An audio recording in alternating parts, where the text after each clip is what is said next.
بسم اللہ الرحمن الرحیم۔ نبی کریم صلی اللہ علیہ وسلم کے ارشاد کا مفہوم ہے کہ یا اللہ مجھے مسکین بنا کر زندہ رکھیے اور حالت مسکنت میں ہی مجھے دنیا سے اٹھائیے اور میرا حشر مساکین کی جماعت میں کیجیے۔ یہ روایت امام حاکم رحمہ اللہ نے نقل فرمائی ہے۔ انسان کے پاس زندگی گزارنے کے دو طریقے ہوتے ہیں۔ ایک طریقہ تو یہ ہے کہ انسان سہولیات اور آسائشوں کے ساتھ زندگی بسر کرے، اور دوسرا طریقہ یہ ہے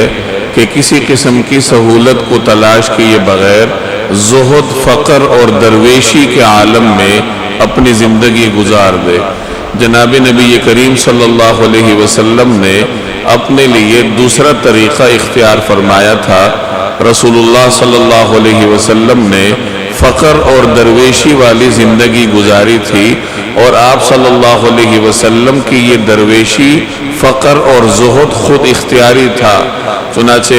رسول اللہ صلی اللہ علیہ وسلم کا اپنا ارشاد ہے کہ مجھے تلاش کرنا ہو تو مساکین کی جماعت میں تلاش کیا کرو،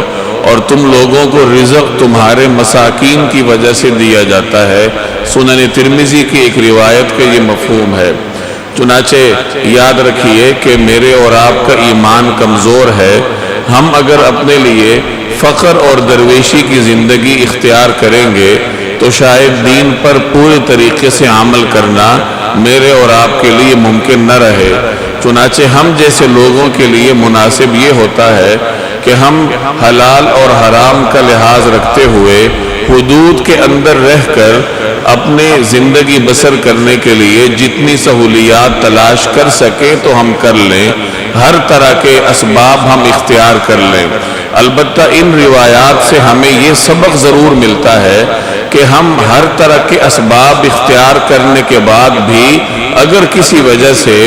اپنے لیے سہولیات اختیار نہ کر سکیں، ہمیں سہولت نہ ملے اور دنیا کمانے کے لیے جو اسباب ہم اختیار کریں وہ بارآور ثابت نہ ہو سکیں، تو بہت زیادہ اضطراب کا مظاہرہ نہ کریں، بلکہ یہی سمجھ لیں کہ میں نے تو کوشش کر لی، اب اگر اللہ جل جلالہ نے مجھے حالت فقر میں رکھا ہے تو اسی فقر میں ہی اور درویشی میں ہی مجھے اپنے لیے عافیت تلاش کرنی چاہیے۔